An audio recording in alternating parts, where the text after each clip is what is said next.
پاکستان. اس وقت موجود ہیں ہم ضلعی کمیٹی بیت المال کمیٹی راجن پور میں, اور ہمارے ساتھ موجود ہیں جس طرح آپ دیکھ رہے ہیں محترم مجیب عالم صاحب, چیئرمین بیت المال کمیٹی راجن پور. آئیے ان سے بات کرتے ہیں. جی السلام علیکم. وعلیکم السلام. اچھا سر, آپ بیت المال کمیٹی میں موجود ہیں اس وقت, آپ ایز اے چیئرمین اپنی ذمہ داریاں جو ہے وہ نبھا رہے ہیں, تو ہمیں آپ بتائیں گے کہ چیئرمین بیت المال کمیٹی کے حوالے سے آپ بیت المال کن کن لوگوں کی فلاح بہبود کے لیے کام کر رہے ہیں؟ جی بسم اللہ الرحمن الرحیم. میں ڈسٹرکٹ چیئرمین بیت المال کمیٹی ضلع راجن پور ملک مجیب علم بھوڑ آپ سے بات کر رہا ہوں. تو الحمدللہ ہم ڈیزرونگ پیپل جو مستحق افراد ہیں ان کی فلاح و بہبود کے لیے یہاں رات دن کام کر رہے ہیں. ہمارے پاس جو درخواست گزار آتے ہیں وہ بیوہ خواتین ہوتی ہیں, اس کے بعد جو ہے نا مالی مدد کے لیے جو انتہائی نیڈی پرسن مالی طور پر کمزور لوگ ہیں, مالی معاونت کے لیے ہمارے پاس آتے ہیں. اس کے بعد ٹرانسجینڈر لوگ آتے ہیں ہمارے پاس, ان کا بھی ہمارے پاس کوٹا ہے. یتیم بچے جو ایجوکیشن تعلیم حاصل کر رہے ہیں وہ بھی ہمارے پاس ہیں, ان کا بھی ہمارے پاس کوٹا ہے, وہ آن لائن اپلائی کرتے ہیں. 80% اگر مارک ہوں تو وہ اہل ہیں ہمارے پاس, ہم ان کی جو ہے نا ہیلپ کرتے ہیں.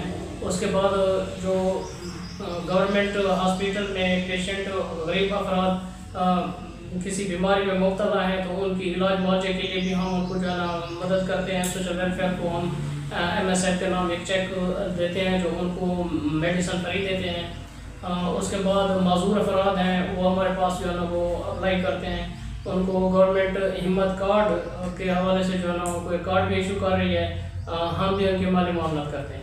اچھا سر جی, ابھی ریسنٹلی یہ ہے کہ اکثر لوگ غریب ہوتے ہیں تو وہ کہتے ہیں کہ ہماری بچی کی شادی ہونے والی, جو اہم ایشو ہے ہمارا یہاں علاقے کے حوالے سے غربت ہے یہاں پہ, تو وہ کہتے ہیں کہ ہمیں کوئی جہیز فنڈ مل جائے تاکہ ہماری بچی کی شادی ہو جائے. اس کے لیے کیا شرائط ہے کہ ان کو آپ کس طرح کی پھر مالی معاملات کرتے ہیں؟ جی بالکل, ہمارا پنجاب بیت المال جو ہے نا وہ غریب اور یتیم بچوں کو جہیز فنڈ کے لیے وہ اپلائی کرتے ہیں, تو ان کو جہیز کے لیے بھی چیک دیتے ہیں. تو اس میں ایسے ہے کہ طریقہ کار جس بچی کی شادی ہو ان کا جب نکاح کا اندراج ہو جائے تو کمپیوٹرائز نکاح نامہ بنوایا, کمپیوٹرائز نکاح نامے کے 90 دن کے اندر وہ آن لائن اپلائی کریں, تب ہم اس بچی کی والدہ کو جہیز کے لیے ایک چیک دے دیتے ہیں. ان کے 90 دن وہ ایک کنڈیشن رکھ دیتی ہے, ورنہ اکثر لوگ پرانے کو اٹھا کے لے آتے ہیں یا 1 سال ہو چکے ہوتا ہے نکاح کو, تو پھر لیکن اس کے لیے 90 دن ضروری ہے. جی 90 دن گورنمنٹ آف پنجاب نے 90 دن مقرر کیے ہیں, 90 دن کے اندر آن لائن اپلائی کر سکتے ہیں, ان کو ہم دینے کے پابند ہیں. 90 دن سے پہلے اگر ہیں تو وہ ایکسپیری ہیں, ان کو ایکسپیری لکھ دیتے ہیں, ان کو ہم نہیں کرتے. تو جو خواتین بے نظیر سپورٹ پروگرام یا مختلف اور کمیٹیوں سے پیسے لے رہے ہیں, کہ اگر اس یہاں پہ درخواست دینے کی اہل ہیں؟ نہیں, جو دوسرے اداروں سے بینیفٹ لے رہے ہیں, مثال کے طور پر پنجاب بیت المال ہو گیا یا پاکستان بیت المال ہو گیا, عشر زکوٰۃ کمیٹی ہو گئی, ان اداروں سے جو لوگ مستفید ہو رہے ہیں وہ یہاں اگر اپلائی کریں بھی تو وہ نااہل ہیں. ہم ان لوگوں کو دیتے ہیں جو ایسے لوگ جو کہیں کسی دوسرے ادارے سے مستفید نہیں ہو رہے.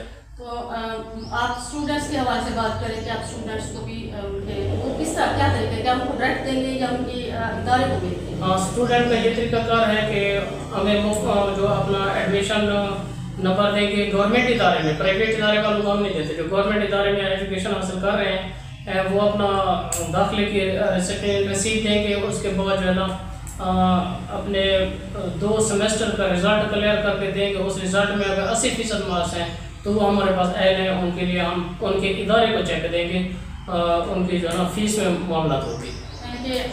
میٹرک کے بعد کے اسٹوڈنٹ کیا پڑھتے ہیں؟ جی میٹرک تو گورنمنٹ نے تعلیم فری کی ہوئی ہے, میٹرک والوں نہیں دیتے, جو FSC والے ہیں ان کو ہم دیتے ہیں, MPhil کا PhD کا. جی سر, کس طرح لوگ آپ کے ساتھ رابطہ کریں؟ کوئی ایسا آپ کے پاس کوئی ایڈریس وغیرہ بتا دیں تاکہ ہمارے کو یہاں پہ اپلیکیشن دیتے ہوئے ان کو کوئی مسئلہ نہ ہو آفس آ کے؟ جی, اگر گھر میں بیٹھ کر لوگ جو ہے نا اپلیکیشن دیں تو وہ اپنے موبائل سے BM سروس یعنی بیت المال پورٹل ہے وہ آن کریں گے یا ڈاؤن لوڈ کریں گے تو اس میں فارم کھل جاتے ہیں, مختلف فارم میں وہ ان کو فل کر کے سبمٹ کریں گے تو ان کو تصدیقی میسیج مل جائے گا بھی آپ کی درخواست سبمٹ ہو گئی ہے. ادروائز ہمارے آفس میں آ جائیں تو ہمارا آفس جو ہے نا راجن پور ضلع کونسل کے اندر جو ہے نا ضلع بیت المال کمیٹی کا آفس ہے، وہاں آ کر وہ اپنی درخواست سبمٹ کروا سکتے ہیں ہمارے کالج کا اسٹاف سے۔ اب تک کتنے لوگوں کو آپ نے چیک دیے ہیں؟ مزید کتنے اس پہ درخواست پہ کام ہو رہا ہے؟ جی جیسا کہ آپ کو معلوم ہے کہ ہمارا ادارہ جو ہمارا ڈسٹرکٹ ہے یہاں بہت پاورٹی ہے، غربت ہے، اور ہمارا جو ہے نا پسماندہ علاقہ ہے، فلڈڈ ایریا ہے، یہاں ضرورت مند لوگ زیادہ ہیں۔ اس وقت ہمارے پاس آن لائن جو اپلیکیشن آئی ہوئی ہے وہ ہے تقریباً 2150 کے قریب اپلیکیشن آ چکی ہیں، تو اس پہ ہم کارروائی کرتے ہیں۔ ہماری ٹیم، ہمارے ممبران مکمل طور پر تصدیق کرتے ہیں۔ پہلے ہم تقریباً 100 بندے کو چیک دے چکے ہیں، اب ہم نے دوسرے مرحلے میں تصدیق کا شروع کیا ہوا ہے پروسیس، اس میں تقریباً 200 بندے کی جو ہے نا تقریباً امید ہے 200 بندے تک کو چیک ہم دے دیں گے انشاءاللہ۔ جی ناظرین، بیت المال کمیٹی کے چیئرمین محترم مجیب عالم صاحب گوہر صاحب کی آپ نے باتیں سنی ہیں، اور انہوں نے بہت انفارمیشن دی ہے کہ کس طرح آپ اپلائی کر سکتے ہیں، کن کن لوگ، کون سے وہ لوگ ہیں جو اہل ہیں یہاں پہ اپلیکیشن دے کے فائدہ اٹھا سکتے ہیں، جو کہ نااہل ہیں ان کے بارے میں مزید کوئی پیغام دینا چاہیں؟ جی ہم لوگوں کو یہی پیغام دینا چاہتے ہیں کہ وہ اپلائی کریں۔ گورنمنٹ نے ان کی امداد کے لیے گرانٹ جو ہے نا مقرر کی ہوئی ہے، تو وہ اپلائی کریں، انشاءاللہ ان کی تحریض پر ان کا حق ملے گا۔ لیکن ایسے افراد جو BISP سے لے رہے ہیں، یا پاکستان بیت المال سے لے رہے ہیں، یا عشر زکوٰۃ کمیٹی سے لے رہے ہیں، تو وہ ایسے تکلیف نہ کریں، کیونکہ وہ ہمارے پنجاب بیت المال میں اہل نہیں ہیں۔ جی ناظرین، کے ساتھ ہی کائنات ملک کو دیجیے اجازت، زندگی وفات کی پھر حاضر ہوگی۔ اللہ حافظ۔